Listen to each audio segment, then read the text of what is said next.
Mais mudanças, mais futuro. Dilma Presidenta. Nunca se combateu tanto a corrupção no Brasil como nos governos de Lula e Dilma. Nunca tantas pessoas foram investigadas e julgadas. Nunca o Judiciário e a Polícia Federal foram tão independentes. Tudo isso é uma conquista da democracia. Porque antes, sabe o que acontecia com as denúncias? Morriam esquecidas na gaveta. O que você prefere? Avançar no combate à corrupção ou voltar ao passado?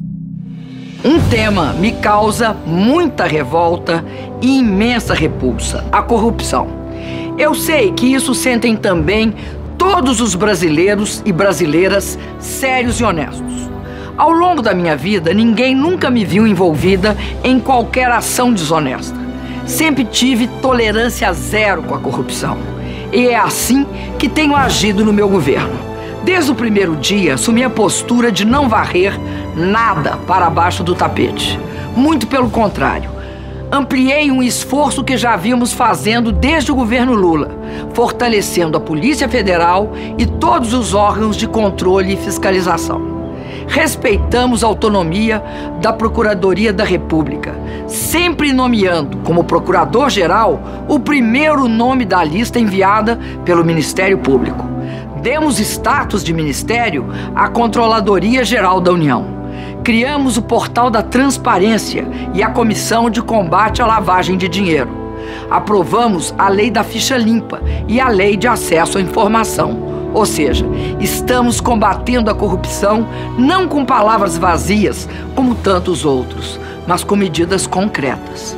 Em um ambiente eleitoral como que estamos vivendo agora, alguns candidatos tentam passar a ideia de que acabar com a corrupção depende apenas da vontade de um super-homem ou de uma super-mulher que estejam acima do bem e do mal. A experiência prova que isso nunca dá certo, em nenhum país do mundo. A história mostra que só existe uma maneira correta e eficiente de combater a corrupção: o fim da impunidade com o fortalecimento das instituições. Exatamente o que estamos fazendo. Nós acreditamos firmemente que a lei existe para todos e que ninguém está acima dela. É assim que tenho agido e sempre vou agir. Não há um único país no mundo que não tenha casos de corrupção. O que distingue um país de outro é sua disposição em combater esta praga. Ainda há muito o que se fazer, mas o Brasil já começa a se destacar também nesta luta. A verdade é que hoje se combate muito mais a corrupção do que no passado. Os governos tucanos, por exemplo, acabaram com um dos poucos órgãos de fiscalização que existiam na época, a Comissão Geral de Investigação, criada pelo ex-presidente Itamar Franco. Naquela época, a Polícia Federal vivia completamente desaparelhada.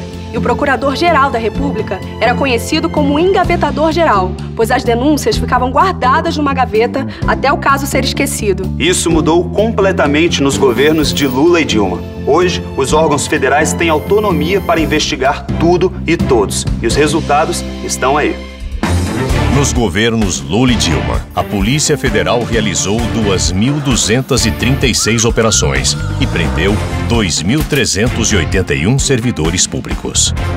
O COAF, o Conselho de Controle de Atividades Financeiras, bloqueou entre 2011 e 2013 1,048 bilhão de reais relacionados à lavagem de dinheiro. E graças à ação da Controladoria Geral da União, 4.797 servidores federais foram expulsos por algum tipo de irregularidade.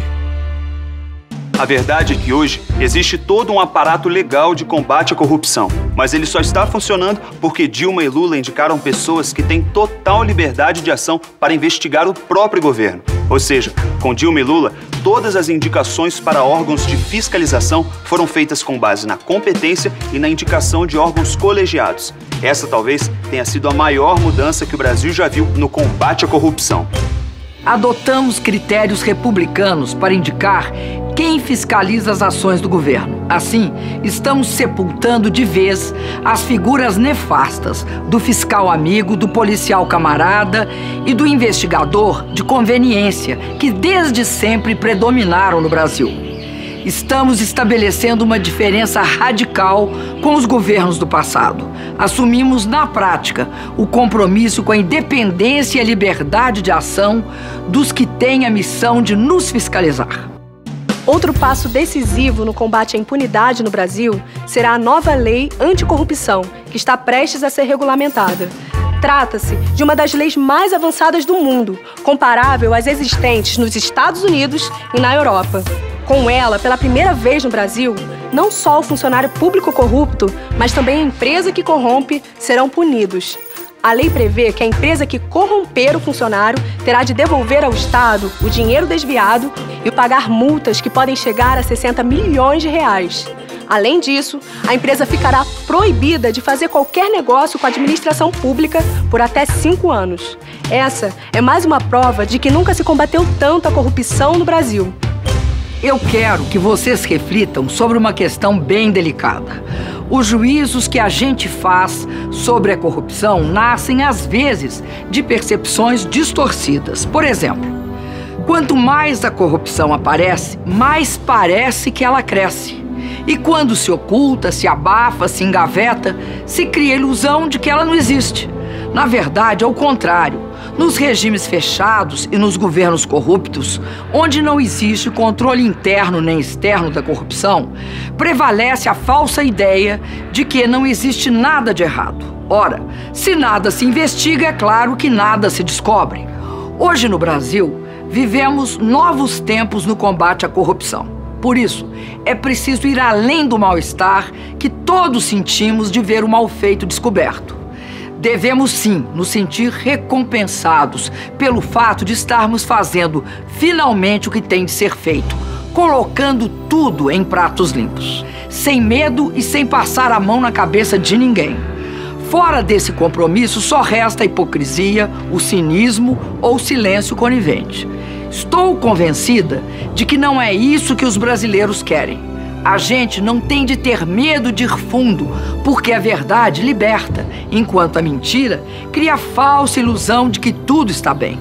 Mas também precisamos ficar atentos, porque a demagogia cria a falsa impressão de que tudo piora. Precisamos ter a coragem de enfrentar as dores do nascimento de um novo Brasil. É isso que estamos fazendo, doa a quem doer. É assim que vou continuar trabalhando, porque tenho as mãos limpas e exijo de todos o mesmo respeito com o dinheiro público.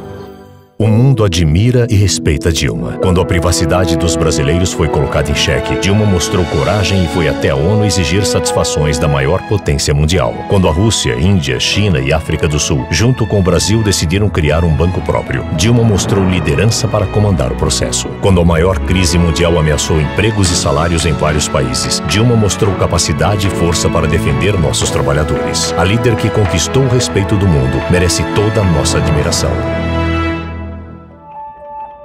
Eu acho muito simbólico que hoje, 7 de setembro, a gente converse com jovens que representam várias posições no movimento social.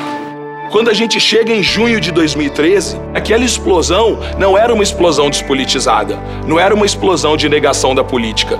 A gente conseguiu unificar os movimentos sociais do Brasil em torno da reforma do sistema político. Colocou em xeque o sistema político. A juventude tem mostrado que a gente tem opinião sobre as questões do país e que a gente quer participar das decisões políticas. Tem um nível de crença que a gente tem na juventude, que é uma coisa que justifica você estar no mundo. Sabe como é que é? Eu justifico a minha presença no mundo pelo que eu acredito. Eu achava que a Revolução Socialista dependia de eu militar 24 horas por dia. E se eu parasse de militar 24 horas por dia, a Revolução Socialista não saía. Você chegava, levantava de manhã e falava, sou um revolucionário. Amanhã tá tudo resolvido. Eu acho que tem um pouco disso nas manifestações de junho. Por isso eu achei elas tão interessantes. É preciso ter um processo a partir da participação popular, e o plebiscito nesse momento tem esse papel, muito mais do que institucional, se vai ou não fazer a Constituinte, ele tem o papel de envolver a sociedade no debate da Constituinte, envolver a sociedade no debate da reforma política. Eu quero dizer para vocês o seguinte, vocês têm, da minha parte, a convicção de que se a gente conseguir fazer plebiscito, referendo, consulta popular, nós damos um passo imenso para transformar politicamente esse país. Não só pelo que o povo vai escolher, é pela própria participação. Sua figura, ela inspira a juventude. Quando a gente vê aquela fotografia da senhora dando depoimento para a ditadura, aquilo é um coração valente, aquilo é o símbolo e é o coração com o qual a gente se identifica. Nós temos de ter capacidade de lutar. Se você tem capacidade de lutar pelo que você acredita, uma parte do caminho está feito. Depende de você, depende de você, depende de cada um de nós mudar esse país. Você é de Capão Redondo? Capão Redondo, terra do Brau. Você viu lá o vídeo dele?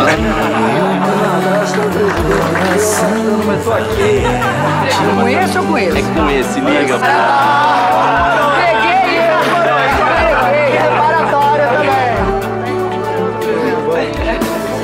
Eu continuo acreditando, eu continuo com a Dilma. Dilma 13. Eu voto Dilma Rousseff. Dilma tem sensibilidade para escutar o que a gente tem a dizer. E por isso eu voto Dilma, porque eu acredito muito no que está acontecendo. E nessas eleições o meu apoio vai para a presidenta Dilma Rousseff. Estamos com você, Dilma. Queremos você mais uma vez. Tamo junto.